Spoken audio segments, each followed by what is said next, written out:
ডিভিসির 20 ফুটের একটি ক্যানেল টপকে উল্টে গেল বাস। ঘটনাটি মঙ্গলবার গভীর রাত্রে পূর্ব বর্ধমান জেলার ভাতারের নতুন গ্রামে।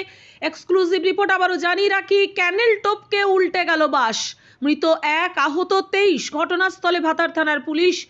কলকাতার ধর্মতলা থেকে একটি বাস বহরমপুরের উদ্দেশ্যে যাচ্ছিল। বাসে ছিল প্রায় 45 জন যাত্রী, যাদের মধ্যে অধিকাংশর বাড়ি মুর্শিদাবাদ এলাকায়।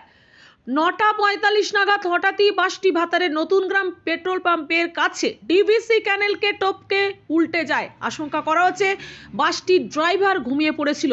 বাসটির গতি ছিল বেশি, সেই কারণে বাসটি 20 ফুটের ক্যানেল টপকে যায়। ক্যানেলটি টপকে যাওয়ার ফলে বাসটি জলে না পড়ায় যাত্রীর বহুজন বেঁচে যান। ঘটনা ঘটার সঙ্গে সঙ্গে নতুন গ্রামের মানুষ এসে উদ্ধার করে যাত্রীদের। খবর গেলে টহলদারি পুলিশ এসে গুরুতর জখমদের উদ্ধার করে ভাতার হাসপাতালে নিয়ে যায়। খবর পেয়ে ঘটনাস্থলে মঙ্গলকোট থানার পুলিশ, দেওয়ানদিঘি থানার পুলিশ, বর্ধমান সদর থানার পুলিশ। বর্ধমান মেডিকেল কলেজে মারা যায় এক যুবক, নাম শেখ এনামুল, বাড়ি মঙ্গলকোটের নপাড়া গ্রামে। বাকিদের চিকিৎসা চলছে বর্ধমান মেডিকেল কলেজ হাসপাতালে। বাসটিকে দুটো ক্রেন দিয়ে উদ্ধার করে ভাতার থানার পুলিশ নিয়ে যায়। তখন আনুমানিক 9:35-40, সম্ভবত 9:35-40 একটি বাস দুরন্ত গতিতে, অর্থাৎ 100 কিলোমিটারের কাছাকাছি কম বেশি একটা গতিতে আসছিল। এবং গতিতে আসার পরে বাসটা হচ্ছে যে ক্যানেলের ক্যানেলটা প্রায় 20 ফুটের মতো চওড়া। ওই রাস্তা থেকে ব্রিজের আগেই অন্তত রাস্তাটা ক্যানেলটাকে বরাবর জাম করে, অর্থাৎ সে ব্রিজের উপর দিয়ে না এসে ওভার করে এসে পড়ে এবং একটা সাইড পুরো দুমড়ে মুচড়ে যায় এবং বাসটা দুটো পাল্টি হয়ে ওখানে কাজ হয়। কোথা থেকে আসছিল বাসটা আসছিল কলকাতা থেকে কাঁদিগ্রামে। যাত্রী কেমন ছিল? যাত্রীর সংখ্যা ছিল আনুমানিক 50 থেকে 60। কতজন আহত হয়েছে? আহত হয়েছে মোটামুটি 19 আর ওদিকে 5, এই সময় বাকি 24 জন মতো আহত হয়েছে। সিরিয়াস ইনজুরি কি দেখলেন?